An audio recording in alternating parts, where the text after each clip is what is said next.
Worn cameras. They're being worn in other communities, but not currently being worn in Amesbury. Correct. So Chief Bailey's here to talk to us about the fact that we are going to be rolling out a body-worn camera program. And as this has been coming up, we've been working on a policy, getting us ready for this. There's been lots of questions from different stakeholder groups. So we thought we'd give you the chance here to talk to the public about it and get everybody sort of interested in what's going on. Up to speed, yeah. Yeah. Again, being used in other communities, but not quite haven't been using them in Amesbury. So I will just start by having you tell us what a body-worn camera is. What can we expect? What does it look like? What's a body-worn camera?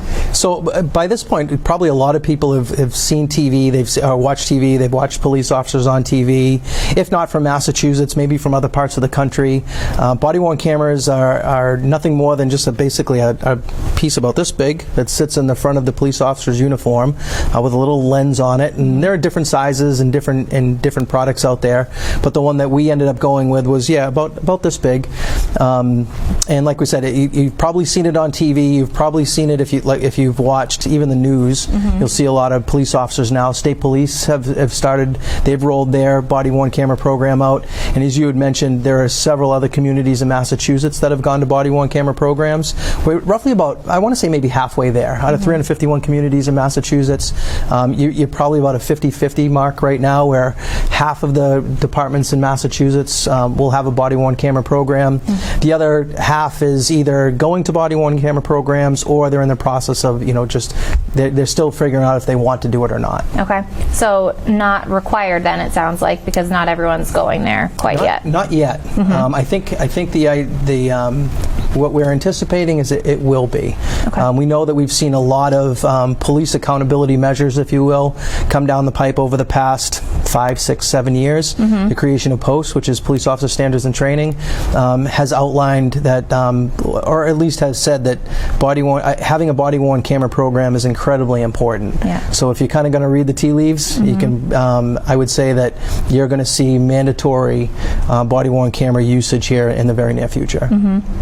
I think my next question is more for you on what you've seen as a change over time in the profession. So you've been in the profession for a few years now, and seen police departments without body-worn cameras before they were even part of your toolbox, and now as they're coming into more regularity, what have you observed from people's sort of response, reaction, interest in having them, both from the public and from the officer's perspective?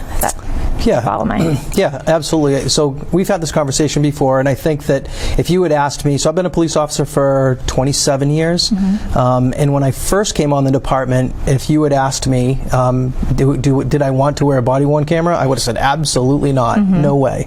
When I was a patrolman, I just didn't necessarily see the need for it. Policing back then, those times were very different than they are now.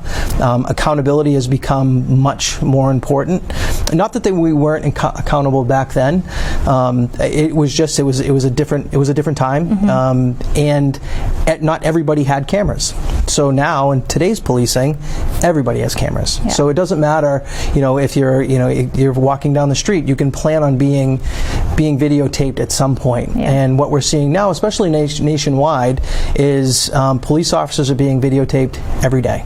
If you go on a car stop, that person that's being stopped in a car, it's very common for that person to break their phone out and start, videoing the interaction from their perspective, right? And what we've learned as a police department, and I'll kind of get to the earlier point, is that we needed to start to control the narrative a little bit from our perspective, right? We were definitely watching those videos from other people's perspective, but now if we could have our own cameras on, we could tell the story from our perspective. And that, now fast forward 27 years, I'll stand, we'll talk a little bit about it later. I am so in favor of body-worn cameras, and even the patrolman that works, that I was a patrolman back 27 years ago that said I wouldn't want a body-worn camera. The patrolman now, in the majority, I would say 95, if not 100% of the police department want body-worn cameras. Yeah, so it's really changed. Absolutely. Yeah, very good. Brenna, I'll shift over to you. Now we've gotten a little overview of what they are, and and how people feel about wearing them. What do you have do you have a question? We'll bounce back and forth. Will school resource officers be wearing body cams inside schools? Yes, they will. Will they be turned on? Yeah, well, it's quick. So, do you want them turned on? Oh. How do you feel? How do you feel about the school resource officers? How do you think your classmates will feel about being on camera by, potentially a school resource officer? I don't know. I mean, they could feel different ways. I guess they probably wouldn't mind.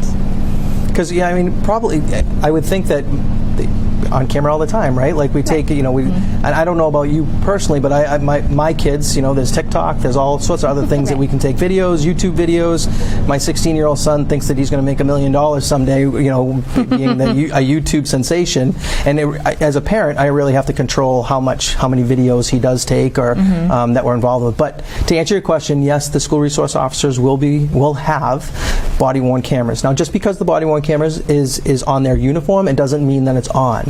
Right. So depending on which school that we're in, because there's an age limit, right, on when we can record, or the level of when we can record, is going to be dependent on when that body-worn camera gets turned on. So I can say that under all circumstances where there is a potential threat to life or property or injury to the officer or somebody else, that camera will be on. If it's just a day-to-day routine visit, I'm going to go to the middle school and I'm going to say hi to everybody, or I'm going to go into a teacher classroom, or say I'm going to head over to the Cashman School and I'm going to read a book to the class, the camera is not going to be on. Right. Does that help? Mm-hmm. All right. Good. So my follow-up question to that is, outside of the classroom, outside of schools, when will cameras be on?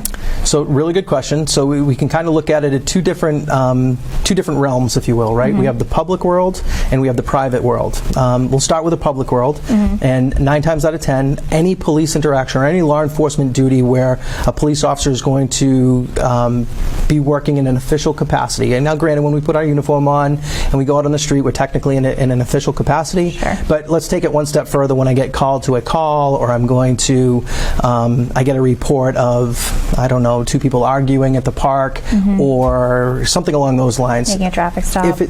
Traffic stop, perfect. Okay. Any traffic stop, anything that's in public, and we're going to be doing our law enforcement work, the camera's going to be on. Okay. The next question will be private, right? So, and that's probably where most people are interested. When the police get called to my house, for whatever that reason may be, when is that camera going to be on? So, if we're there, if we're going into a house, and usually there's only 3 circumstances that we can get into a house because of the 4th Amendment.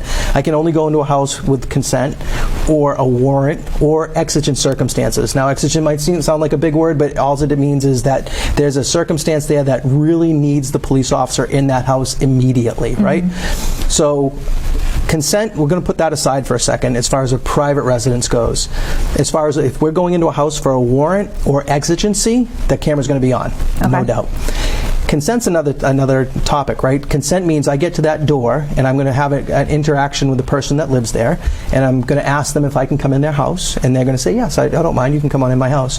Well, the next thing we're going to say is, well, I do have a body-worn camera, and it is my preference to have that body-worn camera on while we talk, but if you don't want it on, I will keep it off. And then the homeowner has the option to say, you know what, when you come in my house and you're coming in under my consent, I want you to shut that camera off, and we will. We just have to document it on our end that we did it. Okay. Very good. That's helpful. What do you think? Other questions about when it's on, or where?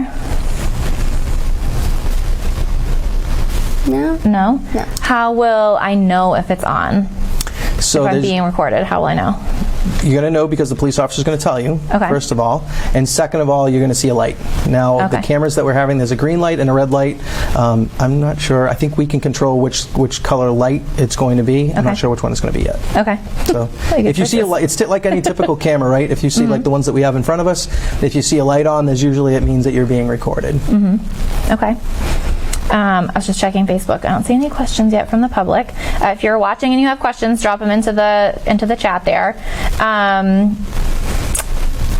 was going to ask a question that's not on my list, but you had described a little bit what the actual camera looks like that they're going to have on.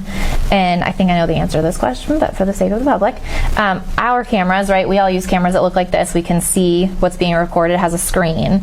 I imagine these do not have any screens. It's more like a collection device, if you will. like a pager. It's more like a black box, with a lens. That's it, right? Right. So we have the camera itself that is what we'd call a collection device. That's going to collect all the videos. What we have the option is in the cruisers, we have the ability we have docking stations in the cruisers. We can take that camera out, put it in the docking station. We can view the videos in the cruisers.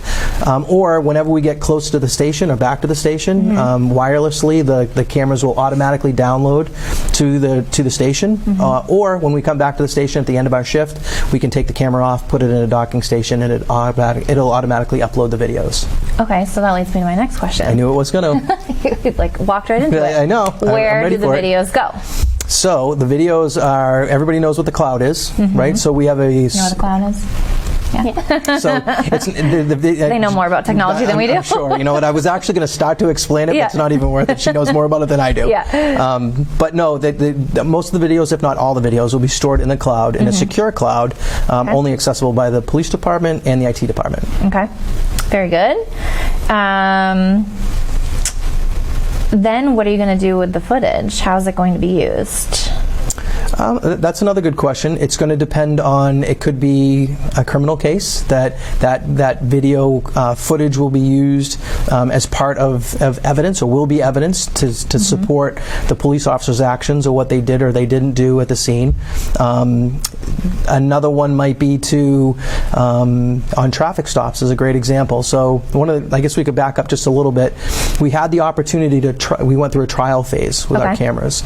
And one of the most interesting things about having the cameras was how differently people acted when we had cameras on, right? And I think that goes for anybody, right? If you've got a camera that's watching, and you know, even recently we had one, right? So if you have the camera that's watching you, people tend to act a little bit differently.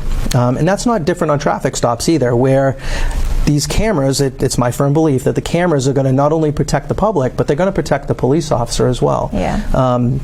So with that being said, on traffic stops, if we were to do a traffic stop, sometimes we'll have people come back and complain about how rude the police officer was, that the traffic stop was done illegally, that the officer used profanity, things along those lines.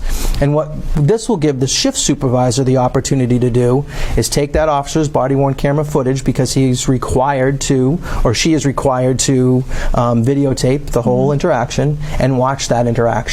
Now, what it also gives us the opportunity to do is, if there aren't any swears, if there isn't any cursing back and forth, or maybe the officer, more likely than not, in my opinion, or in my experience, the officer acted appropriately, and we'll be able to show the person that comes in, hey, here's the video footage that we have from our perspective.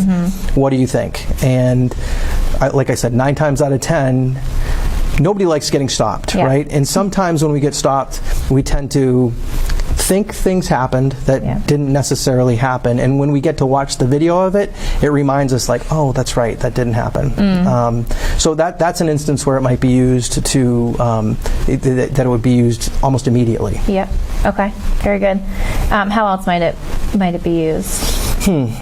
So if it's if it's not going to be used for, like I said, more likely than not, it's going to be used for evidence and so forth. I'm trying to think what other things that we may. Oh, well, you know what? Another thing that we talked about is training, right? So one of the things that we might use it for is teaching officers. So it's really helpful to us if I have a camera on and I do 10 motor vehicle stops during the course of the day. It would be very helpful to me to go back and review my own video footage to see what I did right and potentially what I did wrong, and kind of use it as my own type of training footage. As the chief, I have the ability to go in and pull certain, if somebody does, and what I think we're going to find with these body-worn cameras is, more often than not, police officers do great things. And I'm going to have the opportunity to go in and pick some of these great things and show them at roll call, and and really reinforce good behavior or positive, positive work. Yeah. So that's another tool for that. That's great. I'm going to run with your example of a traffic stop.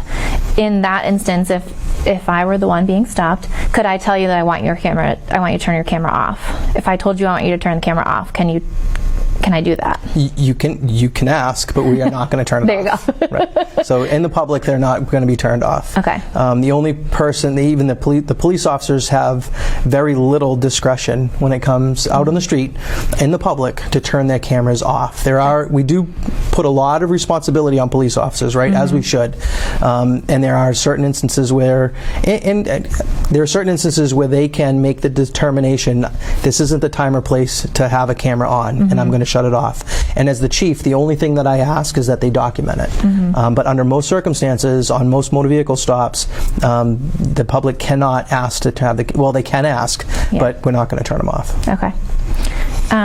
So if I can just follow up on that. Go ahead. And the next question might be, well, what if my kids are in the car, right? I have young children in the car that now you're videoing, and granted, the children are in public, right? And the children can, when we bring our kids out in public, we talked about earlier, there's a good chance they're going to be on camera anywhere.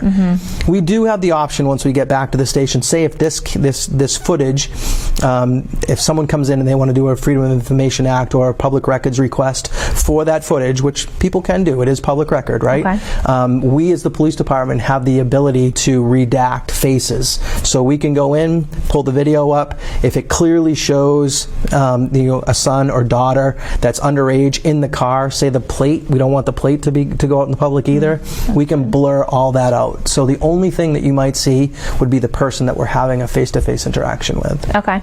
That was going to be one of my questions. I knew it. Brenna, do you have any other questions? Now, as you're listening? As you're listening, do you have other questions coming to mind? No. Nothing else on your list? Well, I do have some on my list, but I don't know if they're going to come up. Jump in. I don't know if you already answered this, but do most police departments in Massachusetts have their police officers wear body cams? So, like we were talking a little bit about earlier, so it's about 50-50, right? It might even be a little less than that. Say about 60% of the departments in Massachusetts don't have cameras right now. And we were talking earlier at our asset meeting, we were talking about body cameras, and the question had come up, well, am I upset that I don't want to say that we're behind the curve on it. I think we're right where we need to be. Like I said, about 60% maybe don't have them, 40% do. It's a relatively new program throughout the state. One of the things that I learned very early in my career is when we typically will get new equipment quite a bit throughout, over every few years, and something new will come out for police officers. When I first came on, pepper spray came out, right? That was kind of a popular tool, what we call less than lethal tool. And then shortly thereafter, tasers came out. So I can remember when tasers came out, we were one of the first departments in Massachusetts to go to tasers. Some might say, oh, that's a great thing, but what ended up happening was that we created a policy for the taser, and as we realized that we needed to tweak, we realized we needed to tweak the policy quite a bit. So the policy got changed quite a few times before we came up with a really good policy. What I found is that now we've waited a little while and we've let 40% of the other departments throughout the state kind of do their trial and error phase and come out with policies and kind of help us figure out how we can make our policy the best. We start to implement now, we're going to be changing policies a lot less. So I'm really excited about I am excited about how long we waited, and I think that it's going to be in the best interest of the public. Does that answer your question? Yes. Okay, good. So we have a good policy. We have a really good policy, and our accreditation manager, who is our deputy chief, Lauren Blatchford, she's been working on it for years. Literally, we're probably in our third year that we've been working on just policies and revisions, and there's a lot that goes along with it too, because we have to collaborate with our unions and make sure that everybody's on board. And it's gone is the day that the police chief just kind of pounds his chest and stomps his feet and says, "This is what we're doing, guys." That doesn't happen anymore, right? It's all about being a team and coming up with a policy that everybody can get behind and everybody can agree to. So it's taken a long time to do that. Yeah. Yep. We're almost there. We're getting there. Yeah. Do you have any other questions? I do have another one. Do you think police officers like wearing body cameras? I do. Yes, I think that it's definitely long overdue. And even when we had our trial phase, right? We had, like we were talking about earlier, we wore cameras just as we had tried different cameras, but then we found one we liked, and we said, okay, we're going to try it for a couple of months, and we put it on for a couple of months. And then when we took them away, everybody was like, wait, we want those back. So I would say yes, they're looking forward to getting their cameras back. Any other questions? What happens if a police officer doesn't want to wear one? That's a good question. That's a good question. So, earlier I was saying the chief police pounds his chest and stomps his feet and says that might be an instance where the police chief says no, you have to do it. No, in all seriousness, more likely than not, we would want to hear why the police officer didn't want to wear it. We would probably then try to reinforce the importance of wearing it and why we want that police officer to wear it. Unfortunately, at the end of that conversation, we are going to get back to that point where hopefully we can encourage that police officer to wear the body-worn camera because he or she wants to wear it, not because I'm making them do it, but because they want to do it. But at the end of the day, if they say, no, I'm not going to wear it, it is a rule and it's a policy, and that's, at the end of the day, as police officers, where not only do we enforce rules, but we also have to follow rules, too. Right. Very good. We've covered a lot I think already. we have. I know you've been working for a long time on this policy. We have. And the program, researching the different cameras, and doing the trial. Is there anything else that you want to make sure the public hears about related to body-worn cameras? I think it's just important that they know that it's important to us. It's important to the police department and the police officers that we do it. As you know, and maybe the public knows, our mission statement is to encourage community confidence through trust, inspiration, and empathy. And I firmly believe that a good body-worn camera program will help encourage community confidence, and it goes right along with our mission statement. So, I hope the public can see how excited we are, and we'll support it.